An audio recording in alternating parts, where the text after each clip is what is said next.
Hare Krishna.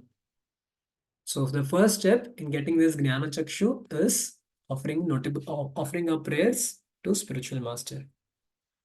So as we are in this chapter of discussing about Kshetrajna Vibhaga Yoga, the 13th chapter. Sometimes a devotee may get a thought about this, that why to technically study so much, so heavily we have to technically study about soul and super soul and body and maya and bondage and objects of knowledge and jnana gamyam name. So sometimes this 13th chapter especially bewilders us. Kya ho kya raha hai? 20 items of knowledge. That was a little good. 20 items of knowledge was quite good. So in the Chaitanya Charitamrita, the very famous shloka, in the purport, he writes, Siddhanta boliye chitte na kuribe alas. So in understanding of the philosophy, the philosophical truths, one should not be lazy. Now somebody may question, is it really needed to study technically so much about soul, body, super soul, and so much confusions and understand all these things? So if we carefully look at our lives, to study anything, there is a requirement of a great hard efforts. Like we studied engineering itself. If we really see the engineering and medical and all the streams and graduation, heavy amount of endeavor has been put up to understand some subject matter, to understand circuits and to understand the diagrams and to understand coding and language and Python and cat and rat and so many different subjects we have to study, and heavy amount of time. Nowadays also, those devotees who are preparing for some higher studies, UPSC, MPSC, or preparing for some computer course, 8 to 10 hours devotees really spend to become good in that subject matter. So even in material subject matter, so much intelligence has been used to perfect that matter. So when once I was asking Chaitanya Charan Prabhu and other devotees, Prabhu, so much technical analysis and all this, is this things required really? We said, no, not required. But if you're coming from that background, he said, if you're coming from that kind of background of technical life and understanding and all, he said, then that part of intelligence will remain unengaged in service of God. So all of us have that analytical intelligence. All of us, many of us have that uh, so much desire to learn and explore, which we apply in the material field. But now the same technical intelligence, the same amount of hard efforts which we have taken to study material subject matters, that same amount of subject has to be applied to understand real object of knowledge. So yesterday we discussed about what is real object of knowledge, and that is called as Gneyam. Gneyam, the object of knowledge is, so in the conclusion it came, the real object of knowledge is Krishna. So Jnana Gamyam, Gneyam, and everything is Supreme Personality of Godhead. And we started our discussions with what are the qualities of the super soul. So we came to the conclusion that super soul. So the first quality of super soul came to be, so super soul is Paramatma and is all pervading. So the all pervading aspect of super soul was discussed in the 14th shloka, that sarvatah pani padam tat sarvatoshi shiromukham. So that part was discussed in 14th shloka of Bhagavad Gita, and that is all pervading aspect. Then how Lord is master of all senses, and still Lord is devoid of material senses. He is nirgunam. He is devoid of material senses. His senses are transcendental to three modes of nature. That was being discussed yesterday. Then we also discussed about how Lord is inside and outside of every living entity. He is inside and outside of every living and moving and non-moving entities. So he is situated even in an atom, even a matter, every molecule, every atom, Lord is situated there as in the form of a Paramatma. And as a very famous analogy says, Paramatma and Atma are compared to two birds sitting on the tree. One bird is sitting on the branch of a tree and is looking at the different fruits, some bitter fruits, some sweet fruits, and some pungent fruits, and is trying to enjoy all of them. And another bird is just looking and waiting and watching for this bird. So why is waiting? He's just waiting that when this bird will look at me. If only this bird looks at me, I will tell him Arey, there is nothing in this tree. You come with me, let's fly to another world where there is a very beautiful kalpavriksha and which is full of so many sweet fruits. In this tree, there are bitter fruits, there are pungent fruits, there are tikha fruits, and all these things are there. But there is a spiritual world. And Paramatma is just waiting for us to look at him. But we find that on for certain devotees, Paramatma is very active. Like especially those who are pure devotees, Paramatma is very, very active. And for those who are conditioned souls like me, we find that Paramatma is not so active because if especially for a person whom we have not listened since time long, we never paid attention to a person. Like you want to show love to someone, but that person never pays attention to you, never pays attention to you, no matter how much love you do, never reciprocates. Then we feel okay, I am very eager to love him, but only problem is he doesn't show attention to me. So that's why sometimes we may not speak so much. But in a pure devotee, Paramatma is much, much more active. Very because he has been always in contact with Paramatma. So there is a very beautiful section of Srimad Bhagavatam. If you carefully look at how Paramatma means our Supreme Lord works. So in the eighth canto of Srimad Bhagavatam, there comes a story of an king of an animals. Now this king of an elements, Gajendra, he offered prayers. So if you, those of though many of us know this pastime of Gajendra, but those who have read 8th canto, some of you might have read 8th canto. So we know that Gajendra called out for Supreme Lord and Gajendra called out. But if you really see the go through the purports and translation, Gajendra never called for Supreme Lord. Gajendra Gajendra never knew only who is Supreme Lord. Like suppose Gajendra actually means technically did not know what is a form of Lord, who is Lord, and how he looks. He did not live, but whatever characteristics he mentioned, that only matched with Supreme Lord. He said, "Oh, you are the most powerful one. Also, oh Lord of the universe." Now, if he says Lord of the universe, Lord of the universe refers to Brahma. Lord of universe refers to Shiva. Universe refers to Indra also. Lord of universe refers to many other things. And many demigods actually wanted to help Gajendra because whenever he called out, whenever he started saying one quality of the different lord, so a demigod thing was started thinking, Arey, Indra started thinking, Arey, is he calling me? I can go and immediately help him. No, no, but he has not directly called out my name. Some Brahma thought, oh, I think Gajendra might be calling me. Let me go and help. No, but Gajendra is not calling out my name. And whatever qualities he describes, so even many demigods, they felt that he is calling them, but it is Supreme Lord. Because those qualities matched exactly Supreme Lord. Supreme Lord, even if he was indirectly called, but still he was very, very eager to help. And Supreme Lord Narayan comes and helps Gajendra. Similarly, in the pastime of Ajamila, we know he was indirectly called, but still he came.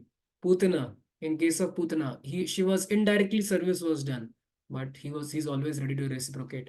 So yesterday, so we discussed about qualities of super soul, how Lord is all pervading, Lord's senses are transcendental, then Lord is never divided, although he's situated in every part and parcel, he is never divided, and how Lord is source of all the bright things in the world, star, moon, and all, and how Lord is only knowledge, jnanam, gnayam, jnana gamyam. So, and in last, the 19th shloka, Krishna says the good Krishna role plays the role of a good teacher. Good teacher means he summarizes whatever has been taught. So he summarizes and gives a brief that okay, this all things we discussed, and now I'm telling you what is a qualification to understand all this knowledge. So he said, only my devotees can understand this knowledge. And then again, Krishna started explaining from 20th verse onwards about the topics which he promised to Arjuna that I will speak about Prakriti, I will speak about Purusha, and what is Prakriti and what is Purusha. So let's start from 21st shloka. Again, we'll start with 21st shloka and then 22, 21, 22 we'll try to discuss. So the 21st shloka, it will explain about what is actually Prakriti, what Prakriti does. And so it is said Prakriti is a cause of all material causes. Whatever is happening in the material world, Prakriti is actually cause of all material causes in the material world.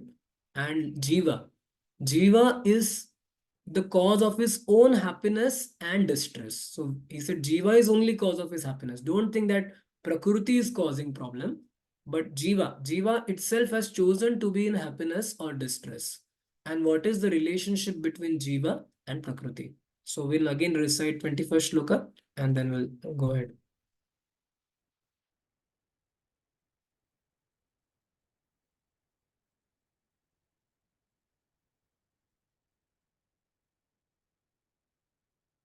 Okay, so 21st shloka. This is the 21st. I think, is it big enough or shall I make it a little more bigger? A little bigger would be good, Prajay. Is it okay now? Yes, Prajay. Good. Okay. So 21st shloka. Prakrutim purusham chaiva vidhi anadi ubhavapi vikaramscha gunamschaiva vidhi prakriti sambhavan. This is 20th shloka. We already discussed. Let me come to 21st now. कार्यकारणकर्तृत्वे हेतु प्रकृतिरुच्यते पुरुषः सुख दुःखानां भोक्तृत्वे हेतुरुच्यते. Yes, bro. Someone can please read. Karuna Brajesh Prabhu. Nature is said to be the cause of all material causes and effects, whereas the living entity is the cause of various sufferings and enjoyments in this world. Purport: the different manifestations of body and senses among the living entities are due to material nature. There are 8.4 million different species of life, and these varieties are creations of the material nature. They arise from the different sensual pleasures of the living entity, who thus desire to live in their body, who live in this body or not, or that. When he is put into different bodies, he enjoys different kinds of happiness and distress. His material happiness and distress are due to his body and not to himself as he is. In his original state, there is no doubt of enjoyment. Therefore, that is his real state. Because of the desire to lord it over the material nature, he is in the material world. In the spiritual world, there is no such things.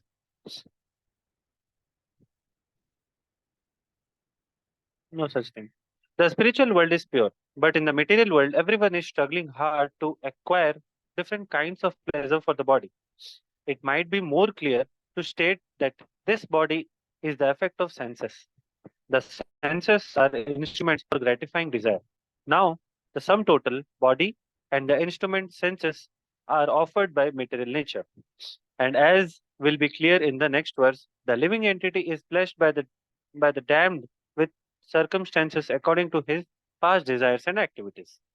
According to one's desires and activities, material nature places one in various residential quarters. The being himself is the cause of his attaining such residential quarters and his attendant attendant enjoyment or suffering. Once placed in some particular kind of body, he comes under the control of nature because the body, being matter, act according to the laws of nature. At that time, the living entity has no power to change the law. Suppose an entity is put into the body of a dog. As soon as he is put into the body of a dog, he must act like a dog. He cannot act otherwise. And if the living entity is put into the body of a hog, then he is forced to eat stool and act like a hog. Similarly, if the living entity is put into the body of a demigod, he must act according to his body. This is the law of nature. But in all circumstances, the super soul is with the individual soul. That is explained in the Vedas, Munduka Upanishad 3.1.1 as follows. Dvasubarna su- Sayuja Sakhaya. The Supreme Lord is so kind upon the living entity that he always accompanies the individual soul and in all circumstances is present as Super Soul or Paramatma. So he said, the Supreme Lord is so kind upon living entity that no matter whichever form we go, he is accompanying us. So a living entity, because so here living entity is compared to having the body is compared to having a residential quarter. So like sometimes we find in the military, we go into cantonment. Like in Pune, there is a cantonment area, military area. So sometimes when we go through that vehicle, we find there are some bungalows, residential quarter. So they are given for lieutenants and colonels, big bungalows and big quarters are given. And then there are sometimes smaller bungalows, smaller residentials and row houses. They are given for lieutenants and some different people. And there are some apartments, and apartments are given for a regular the fight soldiers and those who are fighting on the battle and all. So we find the different residential quarters are given based on the stature and the position of a person. Similarly, our body is compared to a residential quarter, and this residential quarter we have only chosen based on our qualification. So whatever desires and whatever qualifications which we had, based on that this body is given to us. And these residential quarters, they bring forth different kinds of happiness and suffering, the different kinds of comfort levels and the different kinds of inconveniences. They are brought about by this material body. But here it is said there is the Paramatma is so merciful that Paramatma, no matter whatever residential quarter which we choose, Paramatma accompanies us. Just imagine, Paramatma is accompanying us in the human body. And in case if I in future I take dog body, he will come as a dog, come on the street. And then if I take a mosquito body, even in that small body of mosquito, the Paramatma will accompany me. If I take a bedbug body, in that bedbug small body also, Paramatma will accompany me. So how merciful is Paramatma for all the living entities? He is the best ever well-wishing friend of every living entity. He is the only actual friend. All other friends, all other relatives, all other everyone will leave, but Paramatma never leaves us. So the entire so how much such a heart to heart and the closest friend, it is said such a friend is available, but in case if we do not look at him, we do not reciprocate with him despite of his being so much close, and that is ungrateful heart. So I said the entire spiritual realization is about developing this relationship with the Paramatma, and the entire yoga process or all this is Paramatma. And as a devotees, Bhakti yogis, we not only develop relationship with Paramatma, that same Paramatma is Paramatma is an expansion of Lord Shri Krishna, Sham Sundara. So we develop a relationship with him. So in this shloka, we mainly discussed about the relationship between Jiva and Prakriti. Prakriti is the cause of Jiva's unfortunate condition in this world. So if we say Prakriti is the cause by offering us, because Prakriti has offered us this body, but this body was desired by living entities. So in one way, we are also cause. Jiva is a cause, but Prakriti offered us this body. Prakriti offered us this body that is called as Karya. And Jiva suffers or enjoys due to his misidentification with the body. So why Jiva suffers? Prakriti has offered us this body, but Jiva, he misidentifies with this body, and that is the reason he suffers. If now also Jiva stops identifying with the body and acts with the platform of soul and super soul in connection with soul, then still happiness and distress reduces. So in the next shloka, there will be this is a very famous shloka, and I know this shloka will be as a part of your homework. This shloka is a memorization shloka, so this will surely come in your shloka test. That is 22nd shloka of Bhagavad Gita. How Jiva he associates with the mode, and how he takes birth into different species. How he takes birth into animal species and demigod species, and that is mainly because of modes. What modes he associates, that is a destination which he gets. So very famous shloka. That is 22nd. Let's try to recite this.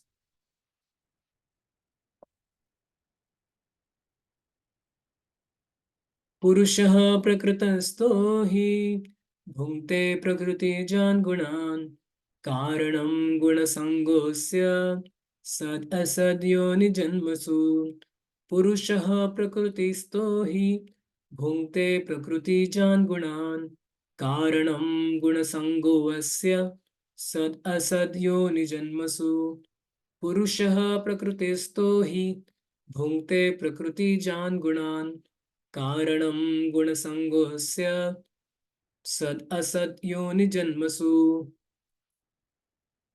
Yes, Prabhu. Very famous Lalit, shloka. yes, Lalit Prabhu.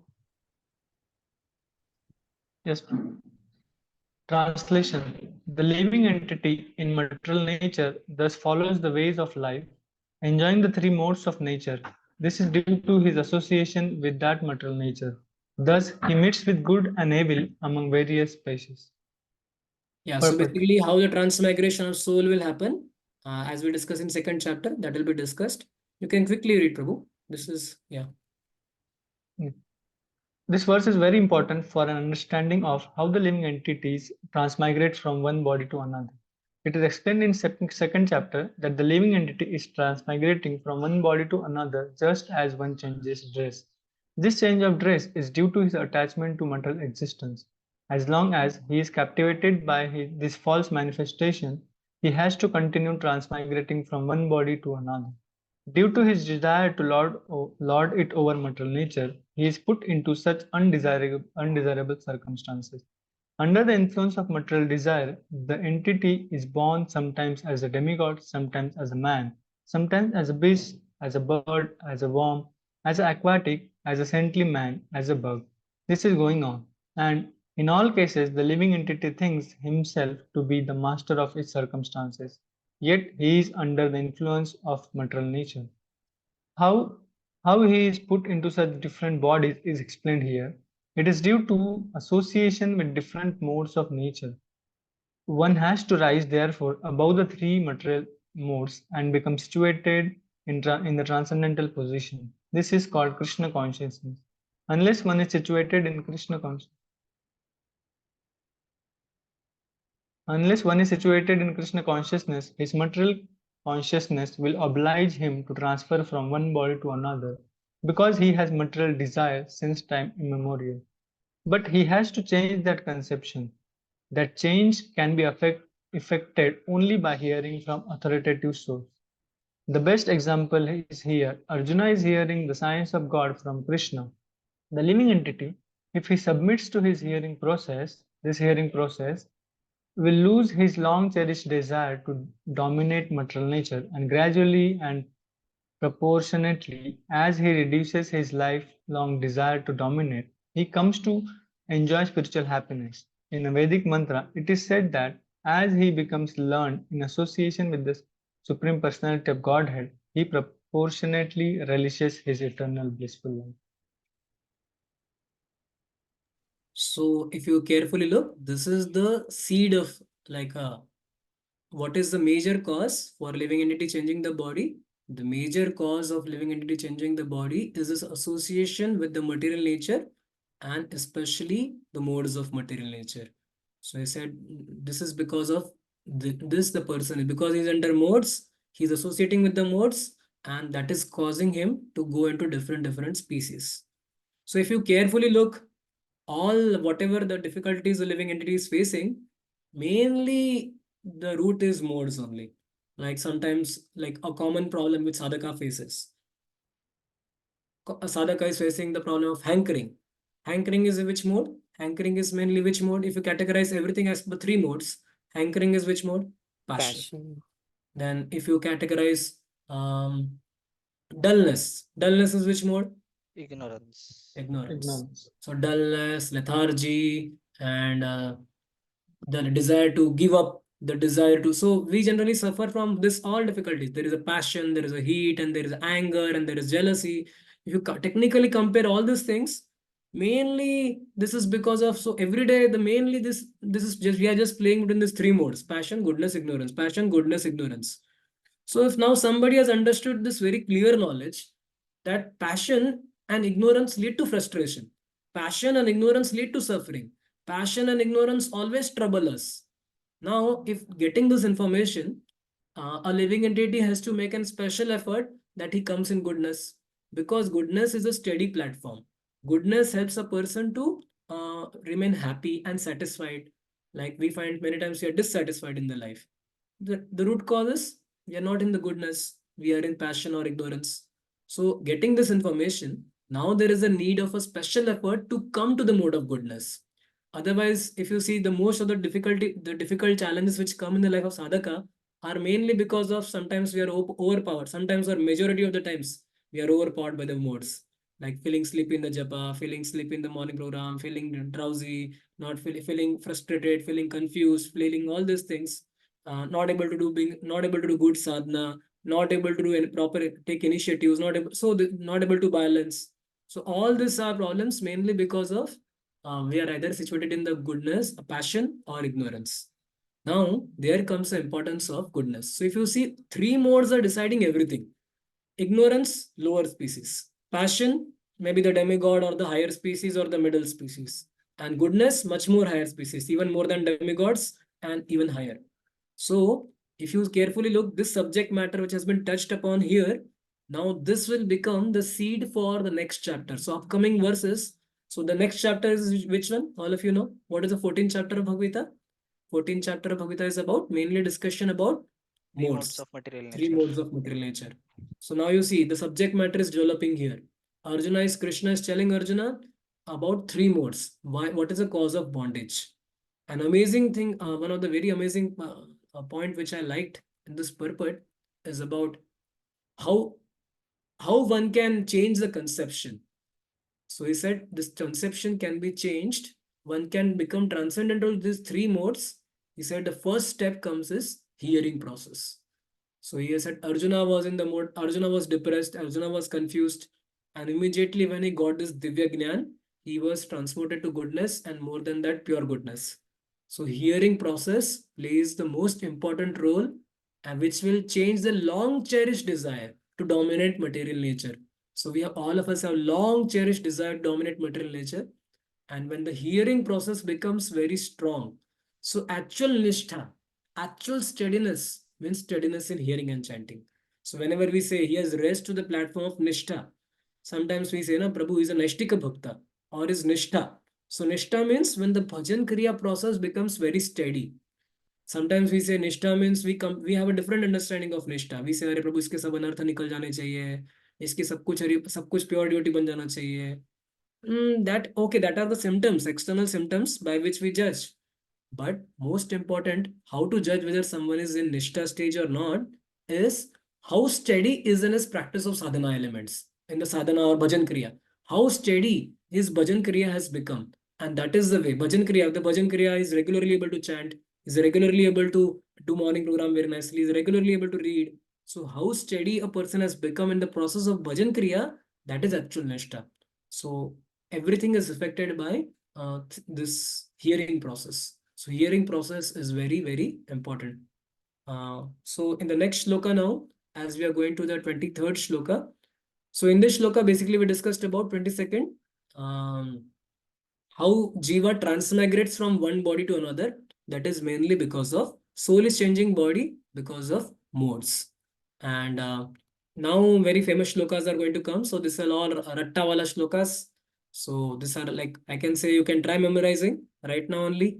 22nd, 23rd, 24th, all shlokas are memorization shlokas. So now he's going to speak about what all activities Paramatma does. So he said, what all activities Paramatma does? So he said, Paramatma is the overseer, Upadrishta. Paramatma is Anumanta, he is a sanctioner.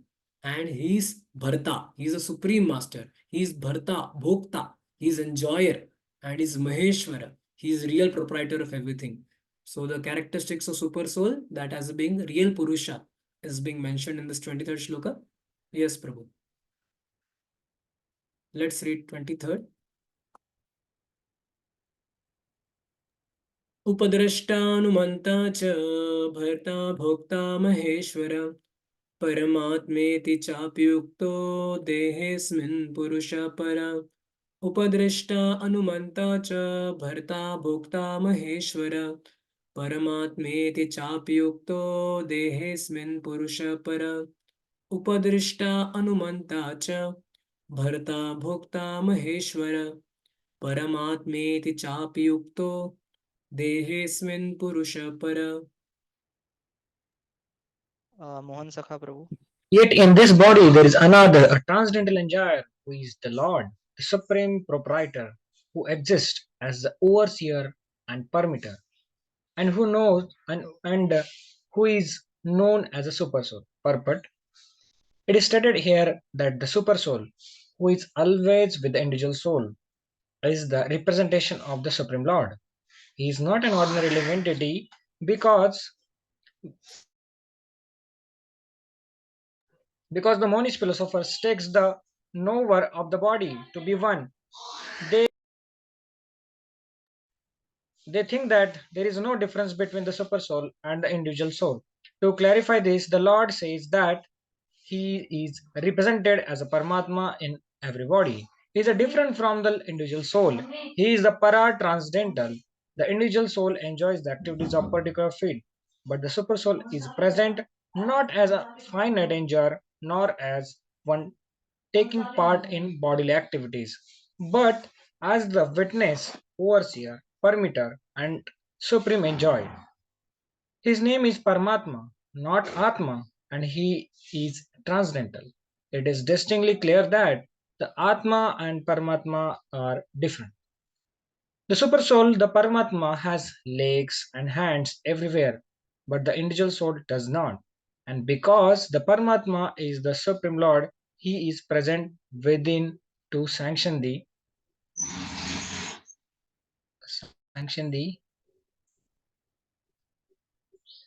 individual soul's desiring material enjoyment. Without the sanction of Supreme Soul, the individual soul cannot do anything. The individual is bhukta or the sustained, and the Lord is bhukta or the maintainer. There are innumerable living entities, and he is staying in them as a friend. The fact is that every individual living entity is eternally part and parcel of Supreme Lord, and both of them are very intimately related as a friends. But the living entity has the tendency to reject the sanction of the Supreme Lord and act independently in an attempt to dominate nature, and because he has this tendency, he is called the marginal energy of the Supreme Lord. The living entity can be situated either in the material energy or in the spiritual energy. As long as he is conditioned by the material energy, the Supreme Lord, as his friend, the Super Soul, stays with him and just to get him to return to the spiritual energy. The Lord is always eager to take him back to the spiritual energy, but due to his minor independence and individual entity, he is continually rejecting the association of supreme light. This misuse of independence is the cause of his material strife in the conditioned nature.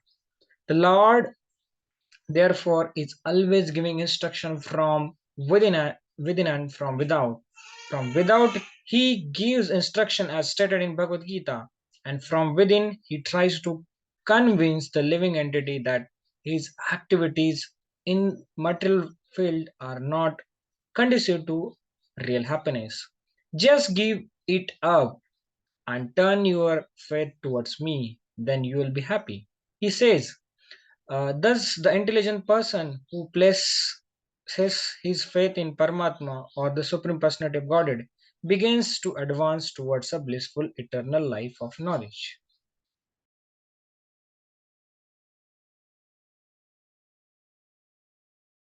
Yes, thank you very much, bro.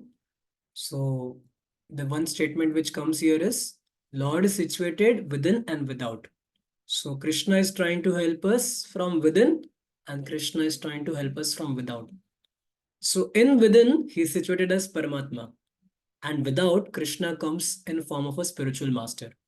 So once upon a time, Param Pujya Radhanath Maharaj in his class was mentioning that in case, like because we are not able to hear the words of Paramatma, what is Paramatma speaking to all of us? So he said, if you put a microphone, like now microphone in front of Paramatma, so like now in this book distribution marathon in the next month, all devotees are going to get special prizes. Those who participated in the book distribution marathon, they are going to get microphone, loudspeaker. They are going to get for all the devotees. So if you just put a microphone in front of a Paramatma, and the sound which will come is which one? It's sound of a spiritual master, or sound of a sound of Prabhupada will come, or sound of a guru will come. So he said, so Paramatma comes in the form of a spiritual master. And so when we gain the favor of spiritual master by executing his order, we can understand that we are pleasing him, we are satisfying him, and that is the way on the path of spiritual advancement. So Paramatma is a spiritual master is in best way for us. That is the words of Paramatma. So there is one more shloka which comes in Bhagavad Gita about greater than the mind is intelligence, greater than the senses, greater than the dull matter of the senses. In that chapter, Chanchana Himana Krishna, in the 6th chapter also, it is said, mind can be controlled when it is guided by superior intelligence. So it is not intelligence, it is called as superior intelligence. So mind can be controlled by superior intelligence. And what is the superior intelligence? Superior intelligence means the words of Guru, the words of scriptures. That is called as superior intelligence. It is not just intelligence, but it is superior intelligence. So coming to the next shloka, 23rd shloka. In the 23rd shloka, we discussed about one major theme was that how super soul is a Paramatma, super soul is a real Purusha, and what are the activities super soul does as overseer, as Anumanta, Bharta. And in the 24th shloka, what is the benefit of getting this knowledge of Paramatma? So he said, if somebody has got knowledge about Prakriti, Purusha, and Guna, Prakriti means material nature, Purusha means Jiva, these three modes, and Paramatma, he said he will attain liberation from the repeated birth and death. So we'll not go into shloka. I'll not go into shloka in a detailed way. We'll just read the translation and then we'll go ahead, because there are some more important shlokas coming up. Yes, bro. Someone can read the translation. Mandar Prabhu. Translation. One who understands this philosophy concerning material nature, the living entity, and the interaction of the modes of nature is sure to attain liberation. He will not take birth here again, regardless of his present position. Okay, so just read from here, a highlighted portion of Purport. The purpose of knowledge is to understand distinctly that the living entity has by chance fallen into this material existence. By his personal endeavor in association with authorities, saintly persons, and a spiritual master, he has to understand his position and then revert to spiritual consciousness or Krishna consciousness by understanding Bhagavad Gita as it is explained by the personality of Godhead. Then it is certain that he will never come again into this material existence. He will be transferred into the spiritual world for a blissful eternal life of knowledge. Correct. So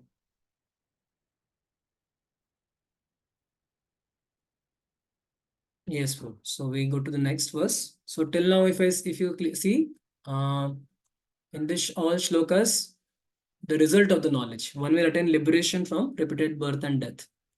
Now, Krishna is going to speak about some other methods also. Like before only Krishna spoke. What was the answer? What was the method given? Who can understand the knowledge properly? When I said this in the 18th verse, where he was trying to summarize 18-19 verse, that I have spoken all this Purusham, Prakriti, Kshetra, Kshetrajna. But what is the qualification to understand this knowledge? And the qualification was given as Bhakti. That someone who is Bhakta, he will only understand. But still, whenever we say we should always give options for other parts of yoga also. Like if I say, sometimes we may say, ki, we are seen on the internet, when you go to the internet or when you try to purchase a product. When you try to purchase a product, sometimes it gives a comparison. Na? Like they want to propagate their product, their website to be the best website, their washing machine to be the best washing machine, or their computer to be the best computer. And then they give comparison that, okay, I don't know that there are some websites also, Captera and all that, they compare ना, पूरा analysis करके देता है इसमें pros क्या है, इसमें cons क्या है, इसमें कितने प्लस पॉइंट्स है, इसका क्या अच्छा है, इसका क्या खराब है, इसका क्या अच्छा है. सो ये क्योंकि अगर सिर्फ ऐसा बोलेंगे हम कि my thing is always best thing, then people में से कि हाँ सभी लोग यही बोलते हैं. But when the comparison is given, so Krishna is also here giving comparison. He said already that only bhakti yogi can understand all these things. But then he's also saying let's say there are some other methods which are there, but those other methods are very indirect. And if other methods are only childish play, Prabhupada writes in the purport, all the other methods of realizing Paramatma are like child playing. छोटे बच्चे खेलते हैं ना कभी कभी. So he said that is a way of understanding other parts of yoga. So this is in the 25th verse. 25th verse. Just read the translation and I'll highlight the portions. You can just read. So here other methods are being explained. ध्यानेनात्मानि पश्यन्ति केचिदात्मानमात्मना अन्ये सांख्येन योगेन कर्मयोगेन चापरे.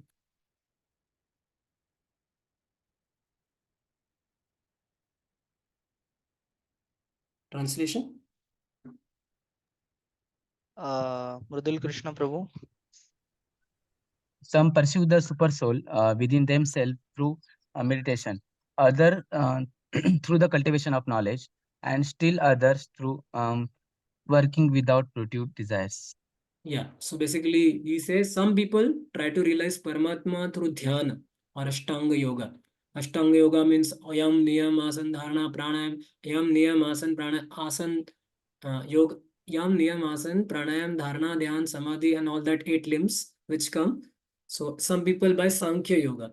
Sankhya yoga means Gnan yoga. And some people by Nishkam Karma Yoga. So these are the different methods by which people do. And Prabhupada says some people try to realize see Paramatma in Hatha Yoga. So especially Prabhupada is very making a comedy of Hatha Yoga. Hatha Yogis here. Hatha Yogis means the very famous form of yoga which is available today. Breathing process, breathe in, breathe out, up, down. And Prabhupada is saying some people want to realize God by that Hatha Yoga. So Prabhupada is a little making fun of them. Just read this, Prabhu. Okay. Here it is stated that there are some people um, who are who who are in pure consciousness and who try to find out the super soul by meditation. And when they discover the super soul within themselves, they become transcendentally situated. Similarly, there are others who also try to understand the super soul by cultivation of knowledge. And there are others who cultivate the Hatha Yoga system, um, who try to satisfy the Supreme Personality of Godhead by childish activities. Prabhupada is saying by childish activities, by doing their body up, down, postures and all, they want to satisfy Supreme Personality of Godhead.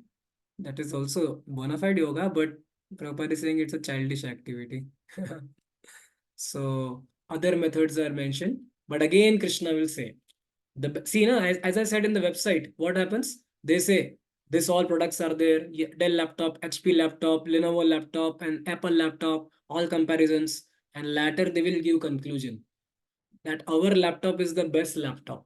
And Bhakti, so again Krishna will say, I told you about other paths, but Bhakti yoga is the best yoga. And again Krishna will reiterate, Bhakti yoga means only one thing. He said, as I said, what? Bhakti yoga, the first step in Bhakti yoga is, what is the first step in Bhakti yoga? What is the first among the nine limbs of Bhakti? What is the most important limb of Bhakti? What do you feel? Shravanam. Shravanam. So is it hearing? So again, the good teacher, he repeats the point. Good teacher, so Krishna is the best teacher. He will repeat the point again and again. So he told about other paths, and again he will say in the 26th verse that actually don't worry so much about this Hatha Yoga, Jnana Yoga, Dhyana Yoga, Sankhya Yoga. You will get confused. Come to Bhakti Yoga, and in Bhakti Yoga, Shruti Parayan. So all of us should become Shruti Parayan, become expert hearer. बोलते हैं ना Parayan, Dharma Parayan, Yoga Parayan. So he said we should all get a title called as Shruti Parayan. Shruti Parayan means he said get married to one girl. Her name is Shruti, not as an external girl. Shruti means the process of hearing. So get married to the process of hearing and become Shruti Parayan. So this is a very famous shloka, 26th, and this is one of the most I can say beautiful shlokas of this entire chapter.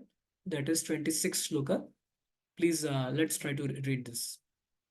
Anyatevama ajananta shrutva nebhya upasate te api chaitaranti eva mrutyum shruti parayana अन्ये त्व एवम् अजानन्त श्रुत्वा नेभ्य उपासते ते अपि चा इतरन्ति एव मृत्युं श्रुति parayana.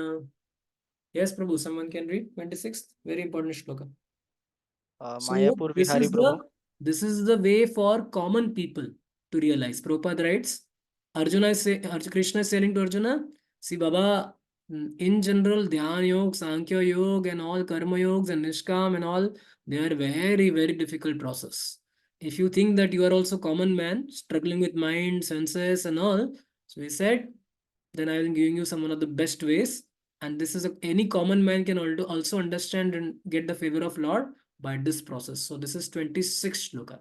Yes, Prabhu. Again, there are those who, although not conversant in spiritual knowledge, being to worship the Supreme Person upon hearing about him from others, because of their tendency to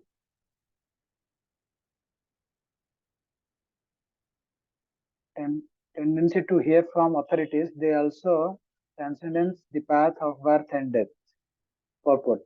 This verse is particularly applicable to modern society because in modern society there is particularly no education in spiritual matters. Some of the people may appear to be atheistic or agnostic or philosophical, but actually there is no knowledge of philosophy. As for the common man, if he is a good soul, then there is a chance for advancement by hearing. This hearing process is very important. Lord Chaitanya, who preached Krishna consciousness in the modern world,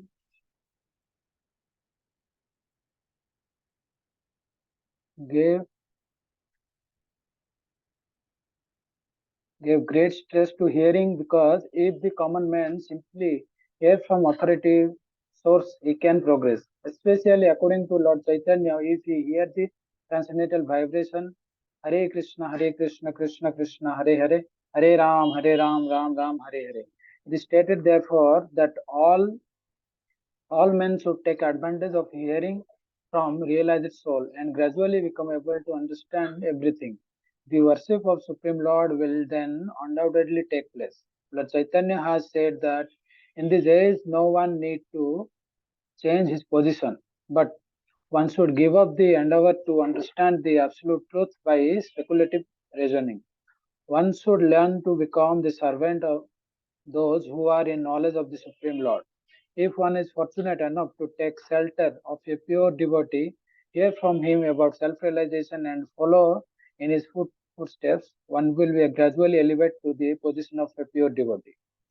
In this verse, particularly, the process of hearing is strongly recommended, and this is very appropriate. Although the common man is often not as capable as so called philosophers, faithfully hearing from an authoritative person will help one transcend this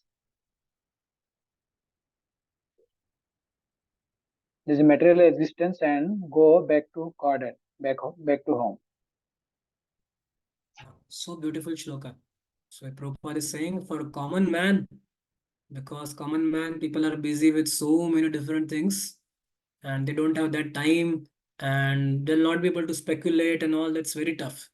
But one fortunate thing, if he has got in his life, he has got faith on some devotee, some Vaishnava, and he faithfully hears from him and faithfully offers acts according to his guidance. Then he said he can also realize Supreme Lord. So this process of hearing, Prabhupada, Chaitanya Mahaprabhu and Prabhupada, they're stressing the most here. So there is we can speak hundreds of things on this topic of hearing. You know much more better because you might have heard many lectures. So this process of Shravanam plays the most important role. So in this is about 26th verse.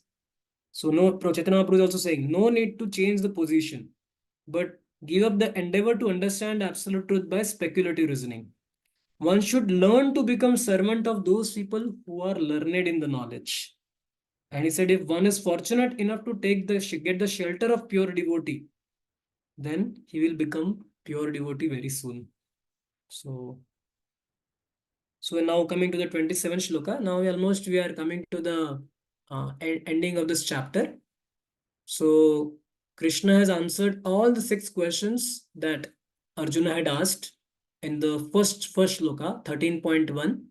So Arjuna had asked about Kshetra, Kshetragnya, Jnana, Gneya, Purusha, Prakriti. And so in the rest of the chapter now, he will tell about something more about the topics, something little more information. He will expand on the topics so that we can get more better understanding. So in the 27th shloka,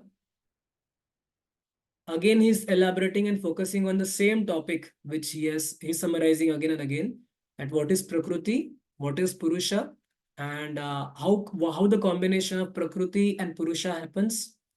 Then in the 20th shloka, he's going to speak about what is the vision of Paramatma. So what is vision of Paramatma? How to get the vision of Paramatma? That will be in the 28th shloka.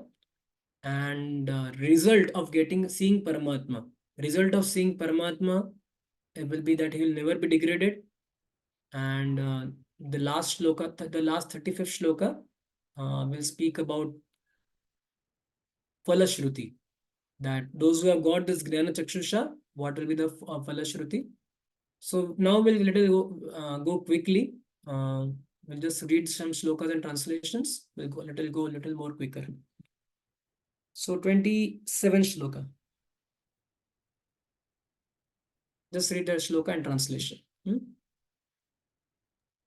Yavat sanjayate kinchit sattvam sthavar jangamam kshetra kshetragnya samyogad tadviti bharatarshabha. Mayuresh Thite Prabhu. O chief of Bharatas, know that whatever you see in existence, both the moving and the non-moving, is only a combination of the field of activity and the knower of the field. Yeah.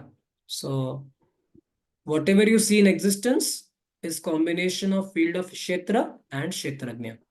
So he said an inanimate body becomes animate by contact of Kshetragnya. So everything is either Kshetra or Kshetragnya combined, or even so there is Kshetragnya everywhere. Even in the dull matter, even if you consider a dull matter is also combination of what?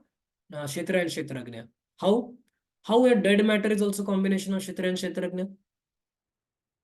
We can understand the living body is a combination of Kshetra Kshetragnya, but how the dead matter is also combination of Kshetra Kshetragnya? Can someone say?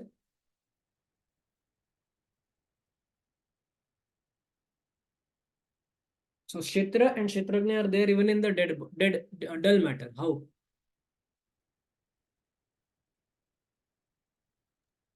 The Kshetra is Kshetragya body is made of the dull matter, and those dull matter only soul will take the participation through that he can do the Okay, activity through now dull matter. let's say this laptop now.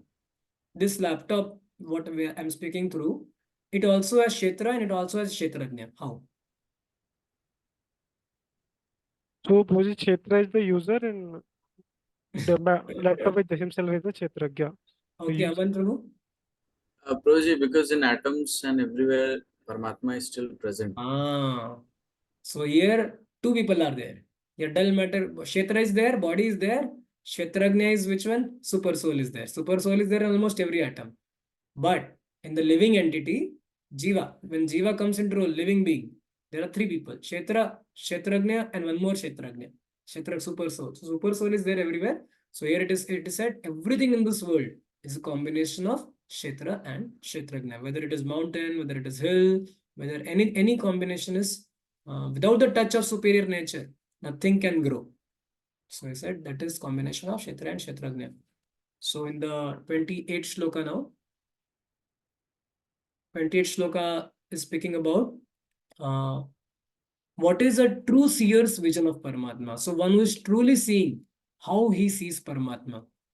So that is the 28th shloka. Yes, someone can read. Samam sarveshu bhuteshu tishtanam parameshwaram vinashyati अविनश्यन्तं यः पश्यति स पश्यति.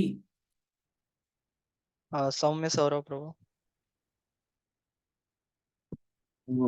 One who sees the super soul accompanying the individual soul in all bodies and who understands that neither the soul nor the super soul within the destructible body is ever destroyed actually sees. So basically, he said, so one, if someone has got good association, he said whenever he sees anything, he should see these three things. So if somebody has got this Gnana Chakshu, he should have the vision to see these three things. Let's say somebody sees some very beautiful person. So he said, he sees, oh, there is a body, there is a soul inside, and there is a Paramatma. Now you may say it's very difficult to understand all these three things. But here is saying someone who has got this by good association, he sees these three things.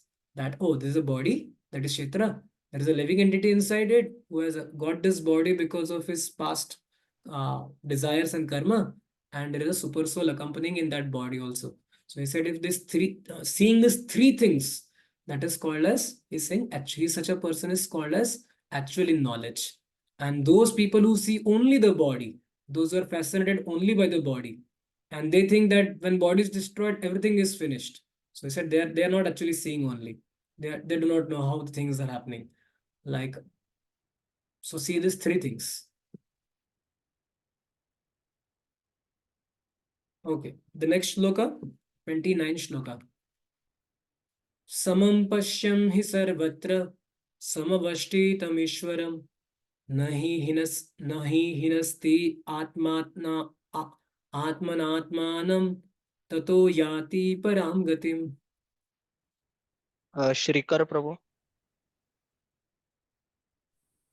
Translation: one who sees the super soul equally present everywhere in every living being does not degrade himself by his mind. Thus, he approaches the transcendental destination. Yeah.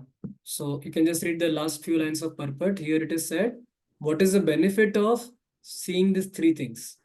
So if we see these three things, what is the benefit? If we learn to see these three things. Yes, Prabhu? But if one understands that the Supreme is situated in his Paramatma manifestation everywhere, that is, if one can see the presence of Supreme Personality of Godhead in every living thing, he does not degrade himself by a destructive mentality, and he therefore gradually advances to the spiritual world. The mind is generally addicted to sense gratifying processes, but when the mind turns to super soul, one becomes advanced in spiritual understanding. Yes, Prabhu. Thank you very much. So we find that we degrade in the consciousness degrades mainly because we see only body and we don't see the person inside the body, neither the person who is escorting that person inside the body. So he said, and that's why sense gratification is there. Prabhupada is writing here, when the mind turns to super soul, one becomes advanced in spiritual understanding. So this is so one will never get degraded in the mind if one gets this knowledge of super soul, Kshetrajna, he will not degrade himself by mind and he will approach transcendental destination. Prabhupada is writing. So some more things are shown that somebody who has got what is the characteristics of person who has developed this Jnana Chakshu. So till now, all these three shlokas are speaking about this one thing only. That person who has developed this Jnana Chakshu, how he sees. वो दुनिया को कैसे देखता है. This all things are being spoken. So one more shloka will speak about same. That somebody जिसको एक ज्ञान चक्षु मिल गया है या wisdom eye मिल गया है, बुद्धि का wisdom आँख ऐसा आँख जो विजडम टूथ बोलते हैं ना, अक्कल दाढ़, वैसा अक्कल आंखें मिल गई है. जिस व्यक्ति को अक्कल वाली आंखें मिल गई है वो इस दुनिया को कैसे देखता है. सो वन मोर श्लोक अबाउट दिस. प्रकृतिर्यैव च कर्माणि क्रियमाणानि सर्वशः यः पश्यति तथात्मानम् अकर्तारं स पश्यति.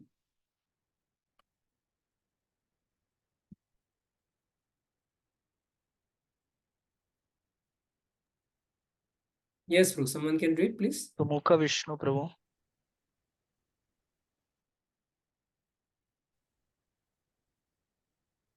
Translation: one who can see all activities are performed by the Oh, body. sorry. Which shloka we are reading? I'm sorry, that's 30th, no? Okay, just read the shloka, bro. Yes, translation I can read. Sorry, yeah. Translation: one who can see that all activities are performed by the body, which is created of material nature, and sees that the self does nothing, actually sees. Yeah. So here, if you see, please read this. Okay. Practically speaking, the body is a machine designed by Supreme Lord to fulfill desires. Because of desires, one is put into difficult circumstances to suffer or enjoy. This transcendental vision of the living entity, when developed, makes one separate from bodily activity. One who has such a vision can actually see it. Yeah. So basically, which shloka from Bhagavad Gita says, Prabhu, that body is machine? यंत्ररूढानि माया ईश्वर सर्वभूतानां Yeah. हृद्देशे Arjun तिष्ठति. Correct. Where this shloka comes, anyone knows? I think 18 chapter. Okay, fine. Yantra Rudhani Maya. Maya. We said mortal body is just simply a machine. So one more 31st. Again, this is being mentioned, same thing about that such a person who, if somebody has learned to see that different identities are due to different material bodies, means when someone stops seeing different identities due to different material bodies, he will attain Brahman. He will attain Brahman. So यदा भूता पृथग्भावम् एकस्थम् अनुपश्यति तत एव च विस्तारं ब्रह्म संपद्यते तदा. I'll read Proje. Translation: when a sensible man ceases to see different identities, different material bodies, and he sees how beings are expanded everywhere, he attains to the Brahman conception. Yeah. So basically here Prabhupada is writing same thing, that when one can see that different bodies are due to different desires of individual soul and they do not actually belong to soul itself, one actually sees. We find someone is demigod, someone is human being, someone is cat. So this is material vision and not actual vision. Jnana Chakshusha means one should not see with this material vision. And so this is, so how, now you may say ki when one can see this, he attains spiritual vision and he is freed from seeing people as his man, his animal, his big, his low, and he attains. So how then he sees will be explained in the next verse. So now only translations, if we read, that is also sufficient, Prabhu. So just 3 translations we'll try to read. Then I think we are done with this chapter. 33rd verse. अनादित्वं निर्गुणत्वात् परमात्म्यम् अव्ययः शरीरस्थोऽपि कौन्तेय न करोति न लिप्यते. Tanmay Prabhu. Those with the vision of eternity can see that the imperishable soul is transcendental, eternal, and beyond the modes of nature. Despite contact with the material body, O Arjuna, the soul neither does anything nor is entangled. Yes, bro. So this is soul is non-doer. Soul doesn't do anything and is not entangled. So soul is transcendental, beginningless, endless, imperishable, and beyond the modes of nature. So soul doesn't do anything and is not entangled. So the soul is eternal and changeless, but nevertheless, because of being in material body, uh, so does the soul combine with the material body and gets contaminated by qualities? So this question comes that sometimes, so in the 33rd shloka, Krishna will explain this. Is it that soul, when it comes in contact with material body, soul gets contaminated? So to answer this question, the next 2 shlokas will speak about the 2 analogies are given. The 2 analogies are given to explain that soul, whether soul when soul comes in contact with body, does the soul get contaminated or not contaminated? So 33rd and 34th shloka will speak about it. 33rd shloka. यथा सर्वगतं सौक्ष्म्यात् आकाशं नोपलिप्यते सर्वत्र विस्तृतो देहे तथात्मा नोपलिप्यते. Vishnu Prabhu. The sky, due to its subtle nature, does not mix with anything, although it is all pervading. Similarly, the soul situated in Brahman vision does not mix with the body, though situated in that body. Which loka from Bhagavata says similar thing, that soul is not affected by fire, soul is not affected by water, soul is not affected by anything. Nainam Nayanam Chindanti Chindanti Shastrani. Shastrani, Ah. Nayanam Dahati They Pavam. said the air may go inside water, mud, stool, but still air may carry the fragrance, or the air may carry the particles, but actually air is not mixed, air remains aloof. So he said, therefore, it is impossible to see with the material eyes how living entity is in contact with this body and how is it out after destruction. So no one in the science can ascertain this. So Prabhupada is writing here. So it does not mix with the body. Soul doesn't mix. So soul in the Brahman vision does not mix with the body. Although soul is situated in the body, soul doesn't get affected. So last two shlokas of this chapter. One more reason is given that how soul doesn't get affected. यथा प्रकर्षति एकः कृत्स्नं लोकम् इमं रवि क्षेत्रं क्षेत्री तथा कृत्स्नं प्रकाशसति Bharat. Devi Prasad Prabhu.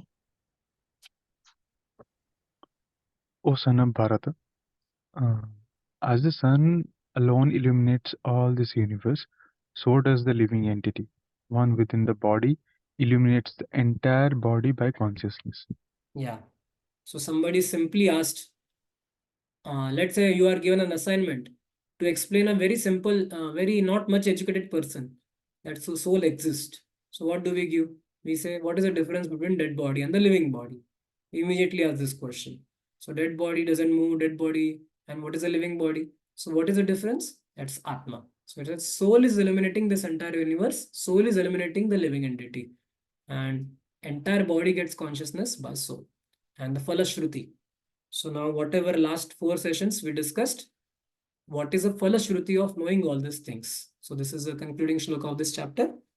Let's try to read this and end for today.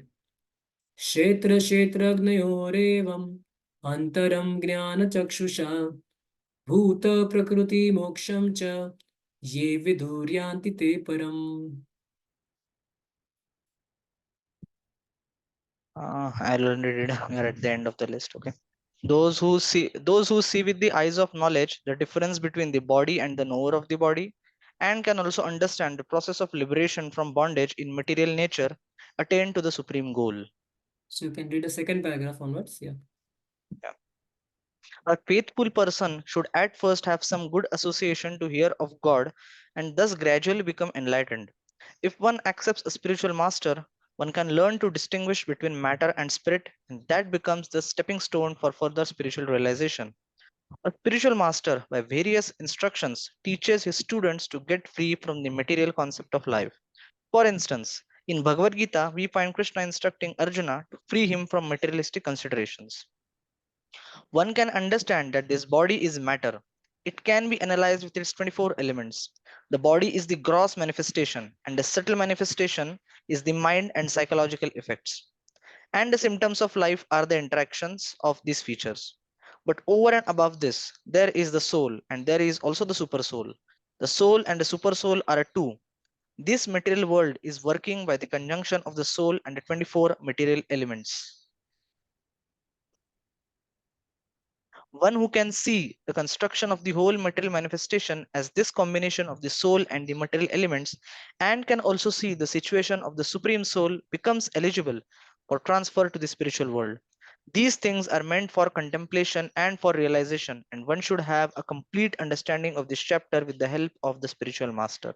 Thus ends the Bhaktivedanta purports, 13th chapter of Srimad Bhagavata, in the matter of Kshetra Kshetrajna Vibhaga Yoga. So very easy to read this, but at least let's keep faith.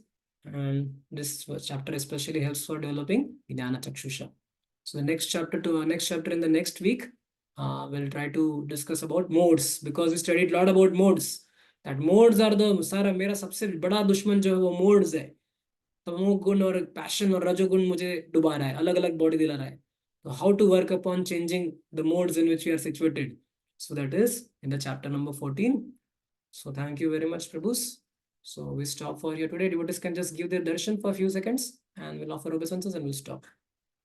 Vancha kalpatarubhasya kripa sindhubhya eva cha पतितानां पावनेभ्यो वैष्णवेभ्यो नमो नमः. अनंत कोटि वैष्णववृंद की जय. शिल प्रभुपाद की जय. Jai. Thank Thank you very much, Prabhu. you very much, Prabhuji. We can ask some questions. We are taking some questions. Yes, those are questions they can ask, the others can leave.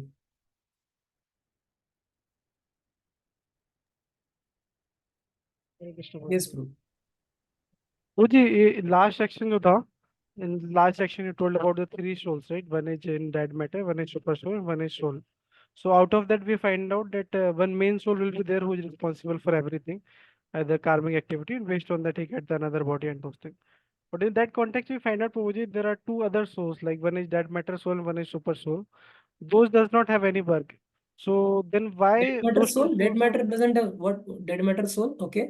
Dead matter soul does not coming into the activity anything. So The why dead these two matter, souls? dead matter doesn't have soul. Dead matter has super soul. Dead matter have super soul. Soul is not there, brother. No. Okay. But the question is this, Pooji, why this super soul is required? Because there is no activity of the super soul. And if super soul is not there, then also Lord will see the activity of the soul, and based on that he can give the response for that. So why these two extra souls required? That I did not understand, Pooji. Inside the dead matter, why super soul is given? Yeah, Pooji. So if you see in the Brahman Samhita, which shloka comes about this? Here, there it is mentioned. Andantarastha paramanu chayantarastam. That shloka you read? That in the this sorry, Andantarastha in Paramanu. So he said, if anything has to function, that's what the dependence on the Lord is there. That without Lord, if you see in the Bhagavatam in the third canto, no tishtet yada virat. So in that Virat Swarupa, the discussion comes.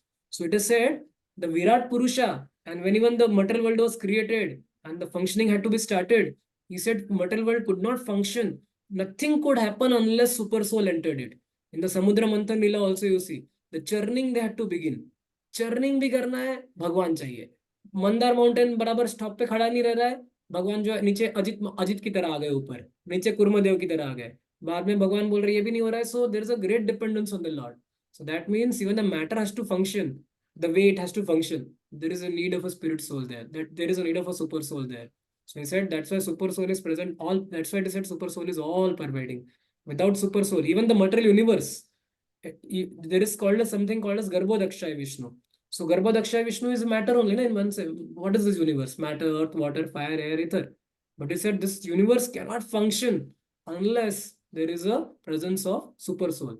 And that super soul is called as Garbhodakshay. So every universe also has got a super soul. And that is Garbhodakshay Vishnu, Shirodakshay, Garbhodakshay Vishnu. So similarly, every matter, anything has to function. So this is big matter, right? This entire universe is compared to the big matter, earth, water, fire element. And the small atoms are small universe. So everything is universe. If you see technically our body is in universe in itself. क्या क्या हो रहा है, अलग अलग department, waterfall department, rainfall department, digestion department, this department. This body also has to function. There has to be a super soul. So for anything has to function properly, there is a need of a super soul there. Otherwise, that is our dependence on Lord. So much we are helpless. We cannot do. Unless without super soul, nothing, even atom cannot move. Maybe soul is not enough for all those activities, because No, soul is so also the part of Lord only, no? Pooji? Soul is not enough for all these things. super soul is required. Without super soul cannot function. Okay. And Vijay, second part that, for example, any dead matter will be there, and so dead matter will work whenever we will try to work, right? So automatically dead matter coming into the contact with our soul and our super soul. So by extra super soul required in dead matter. But there are two super souls, are there? One is our super soul, through that the matter will be moving, and one is another super soul that is available into the dead matter. Then in that case, which super soul will work more, matlab, which get the priority accordingly to work? Very interesting topic for discussion. I think, and I have to go for a class, Prabhu, now. And maybe I'll just note down your question. And before starting the 14th chapter next week, in case Prabhu Arjun Sarthi Prabhuji, you have anything to say about this? Arjun Sarthi Prabhu, Tanmay Prabhu, Shikhar Prabhu. Why exactly? Why another super soul is required? Why this soul and super soul can? Means we are there. Why we cannot function the matter? Why? So you have anything to say about this? So maybe we'll start with the next class discussion. We'll begin with this. Thank you, Prabhu. Hare Krishna. Thank you.